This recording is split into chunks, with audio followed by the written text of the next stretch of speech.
Приветствую вас и следующий выпуск игры на фортепиано с растяжкой пальцев. Практика для растяжки пальцев. То есть мы берем октавы до, да, и мы идем по всем, полностью по всей клавиатуре, перебирая ее растянутой вот мизинцем и большим пальцем, то есть растянутой ладонью.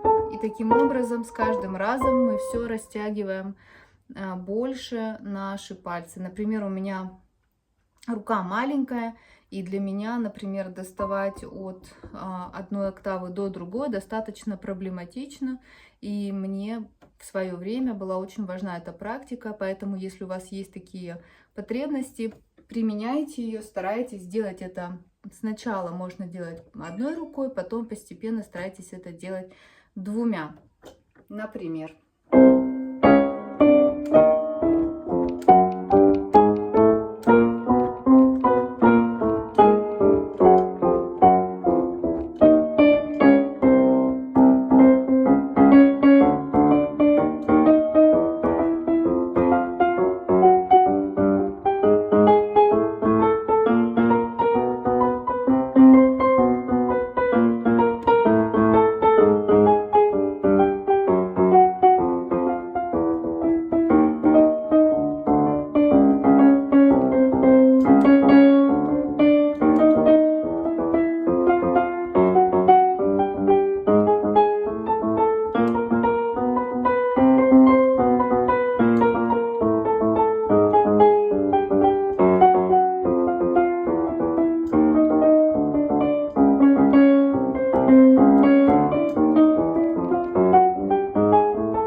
Я не чисто играю особенно быстрый переход, потому что мне не хватает больше практики, и мне не хватает тоже растянутости достаточно большей пальцев. В данный момент нет возможности практиковаться каждый день, к сожалению, но я стараюсь хотя бы несколько раз в неделю заниматься игрой на фортепиано. И почему я показываю вам, что не принципиально, насколько вы идеально изначально играете. Принципиально, во-первых, определите ведущую руку.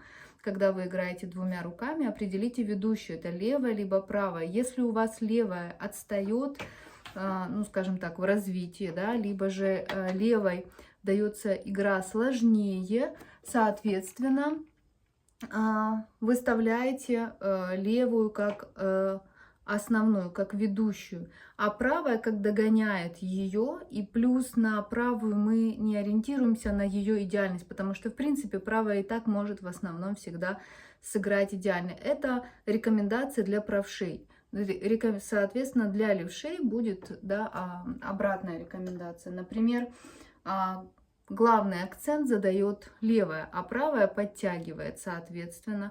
И если не прям идеально вы нажимаете на октавы, соответственно, это выровняется со временем. Не нужно на эту тему переживать. Важно стараться растягивать пальцы, при этом не зажимать кисть внутри и по ее всему, скажем так, по всей части вот руки. То есть у меня сейчас несколько языков в обиходе, поэтому многие слова я, к сожалению, забываю, либо же, особенно если они выходят из обихода ежедневного, поэтому уже не обессудьте как есть. Но думаю, что главное это информация и главное уловить суть. Вот, постарайтесь, когда вы играете, отслеживать, у вас есть зажатость где-то внутри, получается, руки, либо внутри кисти, и старайтесь во время игры сфокусироваться на этом месте и его расслабить, и продолжать играть. И каждый раз вот этот вот момент старайтесь нарабатывать. Это отдельная практика. Здесь я сыграла вам 3 разные мелодии, да, то есть сначала это просто перебор идет.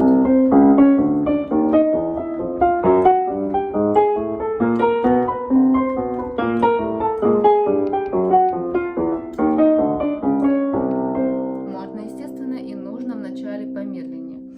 Это первый, да, вариант. Второй вариант — это практика по акцентам.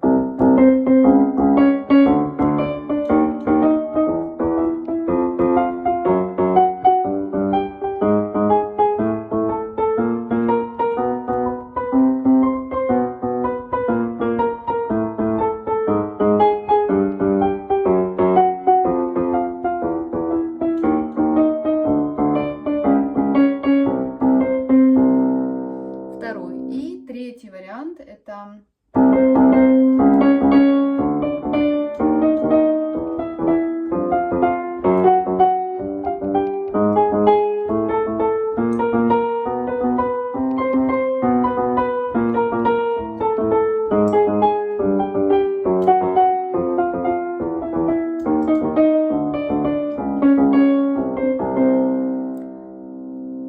Это разные ритмы, разные акценты, и, соответственно, они также помогают развивать ваш слух и учиться играть в разных темпах, в разных ритмах. Пользуйтесь во благо, будем двигаться дальше, записывайте еще.